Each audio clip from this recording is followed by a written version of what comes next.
Morning students and friends, आज मैं आप लोगों के लिए लेकर आया हूँ जो क्लास 10th का बायोलॉजी का जो टॉपिक है जैव प्रक्रम, उनसे संबंधित आज जो भी हमारी जानकारी है उस पर मैं बात करूँगा। तो आप अगर हमारे चैनल पर नए हैं तो चैनल को सब्सक्राइब जरूर करें और वीडियो अच्छी लगे तो उसे लाइक भी करें। चलिए मैं बात करता हूँ जैव प्रक्रम के बारे में।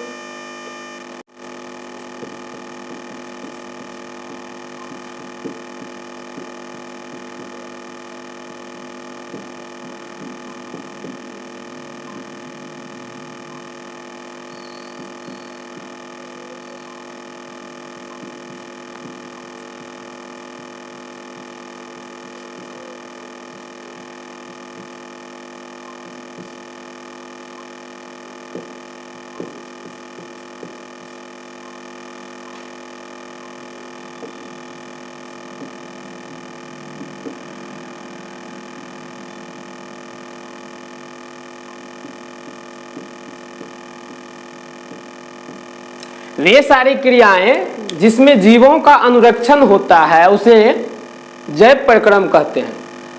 तो क्रियाएं या प्रक्रम जो भी है सब एक ही मीनिंग को मतलब रखता है। और अनुरक्षण, अब जीवों का अनुरक्षण यानी कि मेंटेनेंस ये होता है, मरम्मत। अनुरक्षण मतलब समझिए मेंटेनेंस, जो मरम्मत होता है किसी भी चीज को मतलब बनाए रखने के लिए उसका जो है मरम्मत जरूरी है। तो जीवों का जो है अनुरक्षण अगर होगा जिस क्रिया द्वारा, उसे हम कहेंगे जैव प्रक्रम। तो जैव प्रक्रम में जो पहला बात है वो जीवों के लिए पोषण भी जरूरी है, यानी कि भोजन का ग्रहण करना। तभी तो जीव जो है मेंटेन में रहेगा, क्योंकि वो भोजन करेगा, उससे में पोषण होगा, तभी तो मेंटेन में रहेगा। तो पोषण के बाद अगर भोजन हम लोग करते तो फिर उसके बाद श्वसन भी जरूरी है, जो भोजन का टूटना यानी कि पचना। श्वसन के बाद क्या होता है, जब भोजन टूटता है तो कुछ अपशिष्ट पदार्थ जो बेकार पदार्थ होता है उसका भी वहां पे निर्माण होता है। तो उसको क्या होता है, शरीर से अनावश्यक पदार्थ जो बेकार पदार्थ उसको बाहर निकालना पड़ता है, तो उसके लिए उत्सर्जन होता है। ये जैव प्रक्रम के अंतर्गत सारी क्रियाएं आता है। इसके बाद परिवहन आता है, यानी कि अब जो भोजन पहले किए यानी कि पोषण जो किए इसमें भोजन को ग्रहण किया जाता है, फिर श्वसन किए इसमें जो है भोजन टूटकर ऊर्जा का निर्माण करता है, फिर उत्सर्जन किए यानी कि जो भोजन टूटने के दौरान कुछ अपशिष्ट पदार्थ बना, जो बेकार पदार्थ बना, उसको शरीर से बाहर निकाल दिया जाता है। और जो उपयोगी पदार्थ था उसे एक जगह से दूसरी जगह ले जाया जाता है, शरीर के विभिन्न हिस्सों में उसे पहुंचाया जाता है, जिसे हम परिवहन के द्वारा मतलब समझते हैं, और इसी क्रिया को ही हम परिवहन कहते हैं। फिर क्या होता है, जैव प्रक्रम जीवों का जो ये मेंटेनेंस होता है, अनुरक्षण जो होता है, इसमें और भी सारी क्रिया हैं जो कि जनन भी इसमें आता है। जनन मतलब अपने पीढ़ी को आगे बढ़ाना। तो हम एक एक करके सभी टॉपिक में बात करेंगे। तो जैव प्रक्रम के बाद जो मेरा पहला टॉपिक है वो है क्या है, पोषण। तो चलिए मैं पोषण को समझ लेता हूं, फिर आगे बात करेंगे।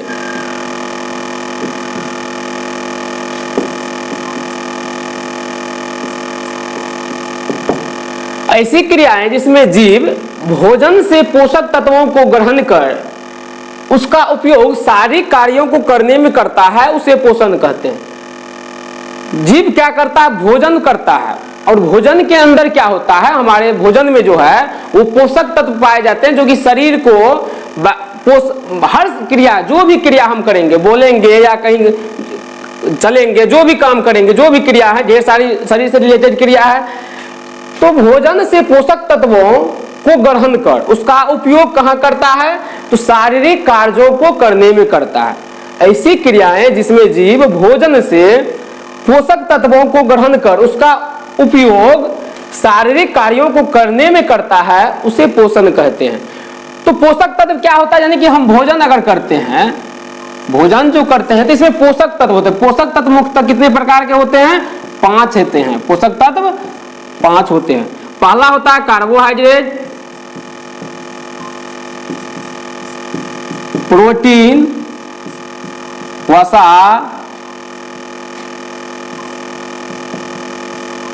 विटामिन, खनिज लवण। यानी कि हम भोजन में अगर कोई भी चीज खाते हैं, जितना भी प्रकार हो क्यों ना भोजन में, तो उससे हमको क्या मिलता है, ये मुख्य 5 पोषक तत्व की ही प्राप्ति होती है।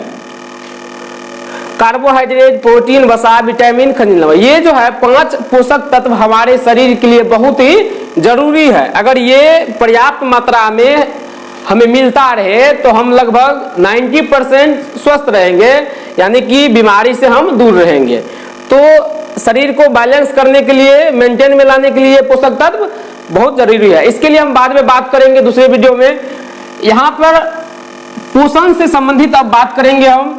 तो पोषण जो है जान लिए पोषण किसे कहते हैं, फिर पोषण के प्रकार है। तो पहला क्या है, स्वपोषण।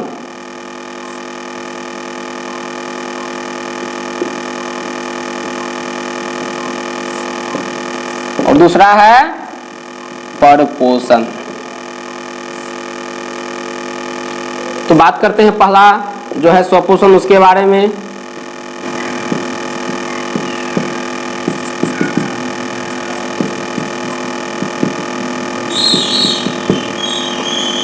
पोषण की वह विधि जिसमें जीव अपना भोजन स्वयं बनाता है, उसे स्वपोषण कहते हैं। यानी कि ये जो है स्वयं बनाने का मतलब ये नहीं कि आप सारी भोजन बनाने का जो सामान है उसको अगर गैस चूल्हा पे या किसी भी चीज पे बना लेना, ये नहीं कि स्वयं बनाना। पोषण की वह विधि जिसमें जीव अपना भोजन स्वयं बनाता है, ये कहने का मतलब ये है कि शरीर के अंदर भोजन बनाना, ये यहाँ पे कहना है। तो उसे हम क्या कहेंगे, स्वपोषण कहेंगे। ये हरे पौधे में होता है। हरे पौधे को क्या होता है, उसको ना हम खाना देते हैं कभी बना करके, जो चाहे पर्व हो या कोई भी चीज हो, कभी उसको ना सुबह शाम कभी खाना नहीं देते हैं, तब पर भी क्या होता है, उसमें वृद्धि होता है, उसमें फल भी लगते हैं, फूल भी लगते हैं, सभी काम होता है। इसका क्या मीनिंग है कि उसके शरीर में ही उसका भोजन बन जाता है। स्वपोषण का कोई प्रकार यारो नहीं है। तो अब दूसरा हम पढ़ेंगे किसके बारे में, परपोषण के बारे में।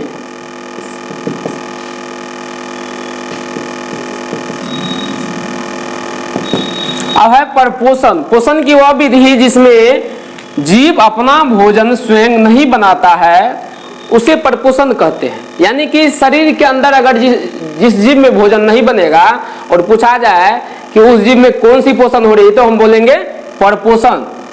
तो परपोषण में तो आप समझ लीजिए हरे पौधे को छोड़कर सभी जीव में परपोषण ही होते हैं। बहुत सारा जीव है, मान लीजिए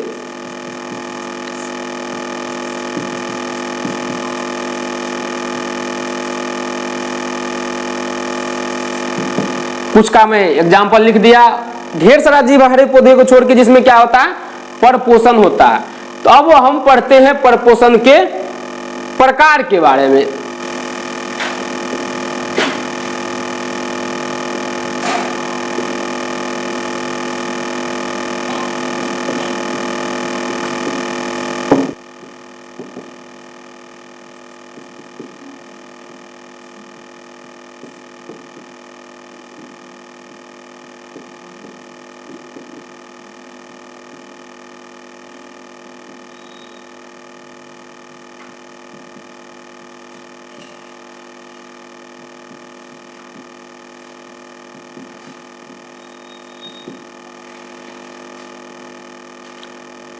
तो परपोषण में पहला जो है वो है मृतजीवी पोषण।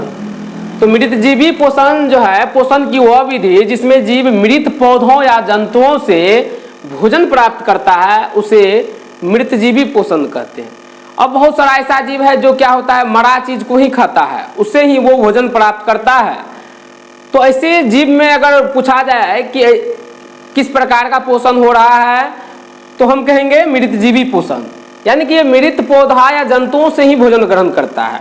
तो बहुत सारा सूक्ष्म जीव है, जैसे कवक है, प्रोटोजोआ, जीवाणु, अमीबा, ढेर ऐसा चीज है जिसमें क्या होता है, जो जीव क्या करता है, मृत पौधा या जंतु से अपना भोजन प्राप्त करता है। और गोबर छत्ता भी इसमें आता है, जिसको मशरूम कहते हैं, गोबर छत्ता, इसमें भी क्या होता है, मृतजीवी पोषण होता है। फिर अगला है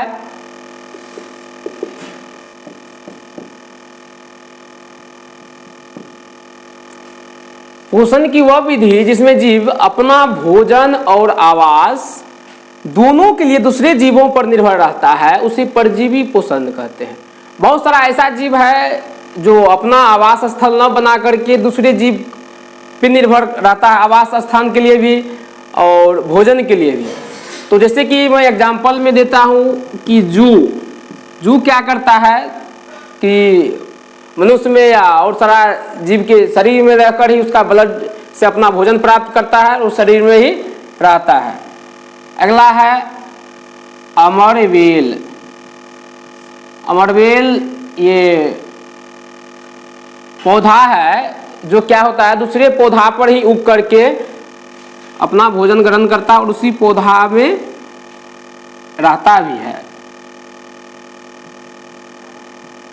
फिर है गोल कृमि।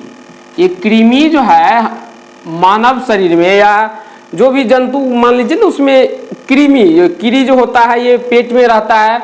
ये क्या करता है, वहीं पे भोजन भी प्राप्त करता है और रहता भी है। तो हमारे शरीर में भी ये सब है जो कि शरीर के अंदर पेट में पाया जाता है और वहाँ पे भोजन प्राप्त करता है, जिससे कि उसका पोषण होता है और हमारे शरीर के अंदर पेट में ही रहता है। कृमि और सारा है इत्यादि। फिर तीसरा है प्राणी संपोषण।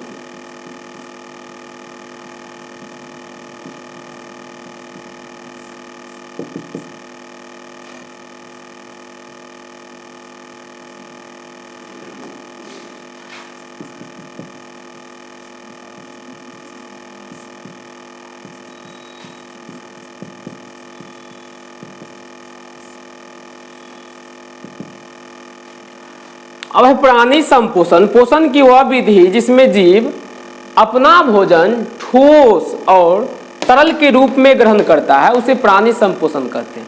एग्जाम्पल मैंने लिया मनुष्य। अब ठोस का मतलब क्या हो, जैसे मान लीजिए कि बहुत सारा ऐसा चीज है जो कि ठोस है। अगर मान लीजिए कुछ सेब या चीनी ही मान लीजिए, तो मनुष्य ये सब भी चीज खाता है। तरल पदार्थ का मतलब दूध हो गया, पानी हो गया, ये सब तरल पदार्थ है, तेल हो गया। तो जो जिस जीव में अब क्या होगा, ये भोजन का जो ग्रहण होगा वो ठोस और तरल दोनों के रूप में होगा। तो उसमें हम क्या कहेंगे, कौन सा पोषण हो रहा है, तो प्राणी संपोषण हो रहा है। तो मनुष्य हो गया, सर्प हो गया, मेढक हो गया, ये सब में कौन सा पोषण होता है, तो प्राणी संपोषण होता है। पर पोषण मुख्यतः 3 प्रकार के होते हैं, मैंने तीनों प्रकार बताया। तो पहला है मृतजीवी पोषण, दूसरा है परजीवी पोषण, तीसरा है प्राणी संपोषण। तो मृतजीवी पोषण में जीव जो है भोजन किस रूप में प्राप्त करता है, मरा हुआ, मतलब कोई भी पौधा हो या जंतु है उसका मरा हुआ शरीर को खाता है। फिर है परजीवी पोषण, इसमें क्या होता है, अपना भोजन और आवास दोनों के लिए कहाँ दूसरे जीव पे निर्भर करता है। फिर है प्राणी संपोषण, इसमें क्या होता है कि ठोस और तरल दोनों के रूप में अपना भोजन ग्रहण करता है। तो अब जो अगला मेरा टॉपिक है वो है प्रकाश संश्लेषण का। तो प्रकाश संश्लेषण को हम सिंपल वे में समझते हैं कि प्रकाश संश्लेषण होता क्या है और ये किस जीव में होता है। तो प्रकाश संश्लेषण हरे पौधों में भोजन बनाने की प्रक्रिया है। ये इसका डेफिनेशन अगर बात किया जाए एक लाइन में है कि हरे पौधों में भोजन बनाने की प्रक्रिया को हम प्रकाश संश्लेषण कहते हैं। तो चलिए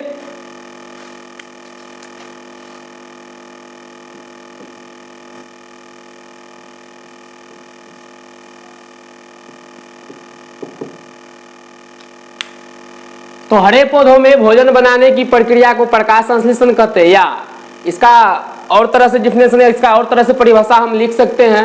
तो वह हरे पौधों में जल, कार्बन डाइऑक्साइड, सूर्य प्रकाश तथा क्लोरोफिल की उपस्थिति में भोजन बनाने की प्रक्रिया को प्रकाश संश्लेषण कहते हैं। तो यहाँ पे एक चीज और क्लियर हो रहा है कि भोजन जो बनेगा तो उसमें क्या क्या चीज की उपस्थिति रहनी है, तो जल की, कार्बन डाइऑक्साइड की, सूर्य प्रकाश की और क्लोरोफिल की।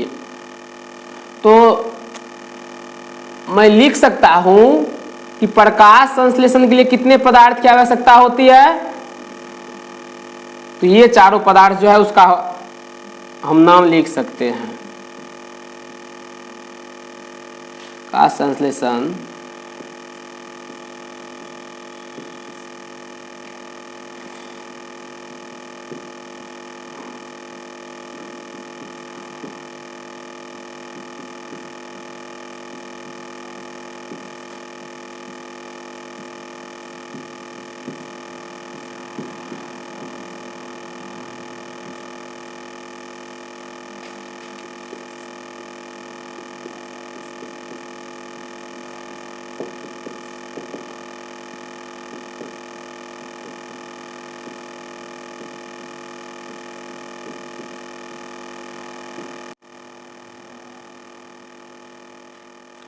तो प्रकाश संश्लेषण के लिए 4 पदार्थों की आवश्यकता होती है, जिसमें कि पहला है जल, फिर कार्बन डाइऑक्साइड, सूर्य प्रकाश और क्लोरोफिल। ये चारों पदार्थों की आवश्यकता होती है।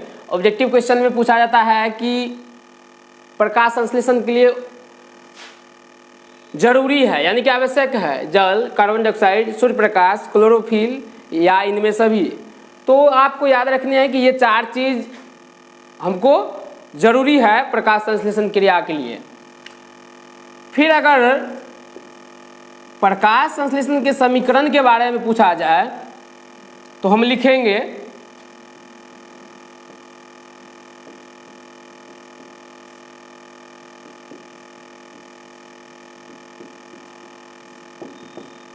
समीकरण में वो लिखते हैं कि क्या क्या चीज की आवश्यकता होती है और क्या चीज बनता है। तो जो इसकी आवश्यकता होती है उसको पहले लिखते हैं, फिर जो बनता है उसको बाद में लिखते हैं। तो चलिए पहला जो है, और इसको समीकरण को जो है हम सूत्र के माध्यम से दिखाते हैं। तो पहला है जल की आवश्यकता होती है, फिर क्या है, इस सबको मिलाते हैं, जोड़ने का मतलब मिला देना। कार्बन डाइऑक्साइड की आवश्यकता होती है। ये दोनों चीज अगर मिल जाता है तो फिर इसमें धूप भी लगनी चाहिए, यानी कि सूर्य प्रकाश की भी जरूरी है। अब यह क्रिया कह रहा है कि वहां होगा जहां क्या रहेगा, क्लोरोफिल की भी रहनी जरूरी है।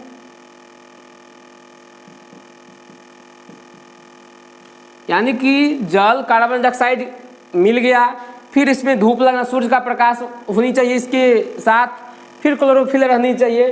तो तब ये भोजन का निर्माण करता है। जो भोजन का निर्माण करता है इस रूप में C6H12O6। जब यह क्रिया होता है पौधा में, जब वो भोजन बना लेता है इस रूप में, तो क्या करता है, इसके उपरांत एक गैस का जो है वायुमंडल में वो एक गैस छोड़ता है जो है O2 यानी ऑक्सीजन, और कुछ मात्रा में पानी भी बच जाता है। तो इसको हम बैलेंस करने के लिए लिखेंगे C6 है तो 6 दे दिए, यहाँ पे 12 दे दिए,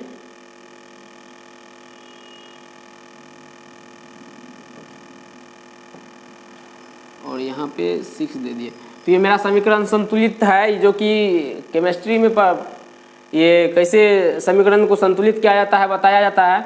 तो हम इसको समीकरण को याद रखेंगे कि प्रकाश संश्लेषण का समीकरण क्या होता है, जल, कार्बन डाइऑक्साइड को जोड़ दिए, सूर्य प्रकाश को ऊपर लिखे, क्लोरोफिल को नीचे लिखे। यानी कि ये चारों चीज है, इसके उपरांत बनता है मेरा ये इस रूप में भोजन, फिर ये गैस मुक्त होता है ऑक्सीजन, और कुछ मात्रा में पानी बच जाता है। तो हम यहाँ पे लिख सकते हैं ऑब्जेक्टिव में यानी स्टार में कि ये प्रकाश संश्लेषण क्रिया में कौन सी गैस मुक्त होती है। तो हम लिख सकते हैं कि ऑक्सीजन।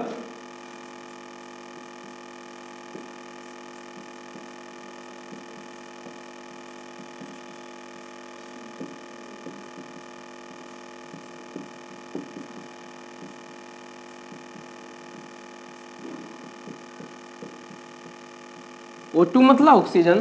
प्रकाश संश्लेषण में कौन सी गैस मुक्त होती है, तो प्रकाश संश्लेषण में O2 गैस मुक्त होता है यानी निकलता है बाहर।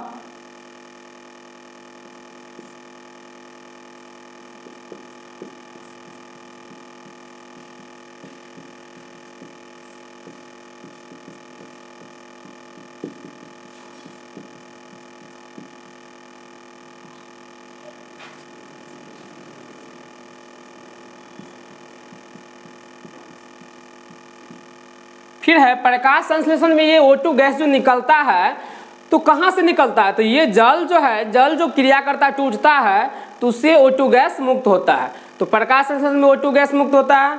फिर है प्रकाश संश्लेषण में O2 गैस कहाँ से मुक्त होता है, तो जल से मुक्त होता है।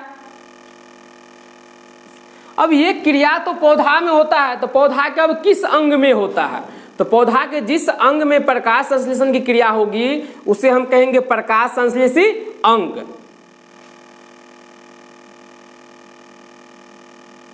तो पत्ती को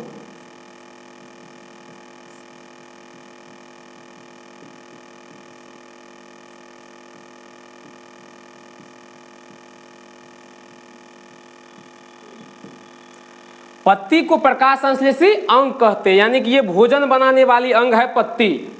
क्योंकि यहाँ पे क्यों कहते हैं पत्ती को, तो पत्ती में हरित लवक रहता है जिसके कारण ये हरा होता है, जिसको क्लोरोफिल, जिससे क्लोरोप्लास्ट से क्लोरोफिल निकलता है। तो पत्ती को प्रकाश संश्लेषी अंग कहे, लेकिन पत्ती में रहता क्या, हरित लवक ना, तो हरित लवक को भी कुछ ना कुछ नाम दिया जाता है।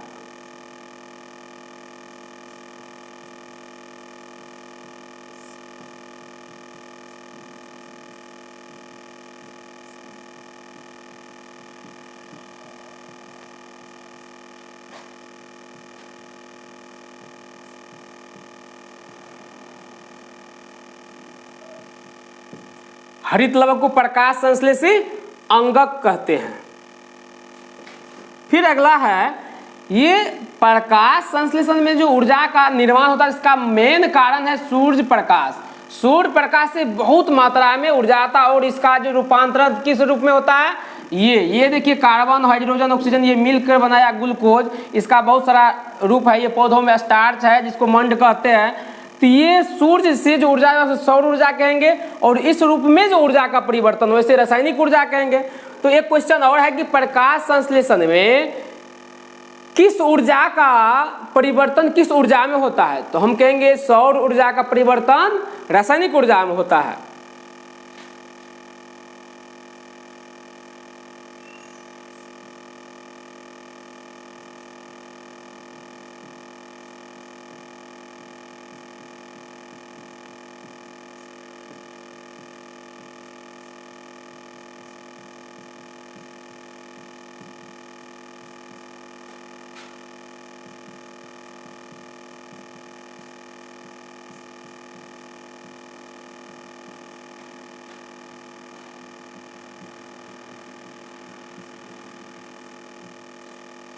प्रकाश संश्लेषण में सौर ऊर्जा का परिवर्तन रासायनिक ऊर्जा में होता है।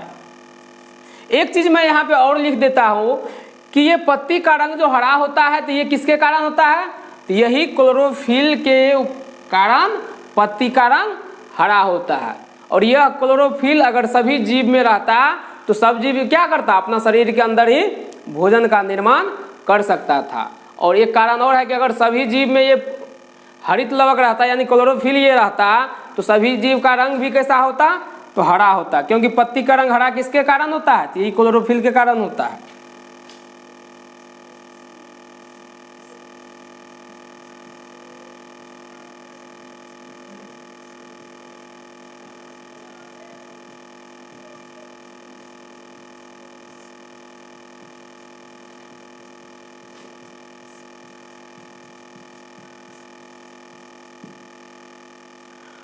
तो आज मैंने बात किया ये प्रकाश संश्लेषण से संबंधित टॉपिक।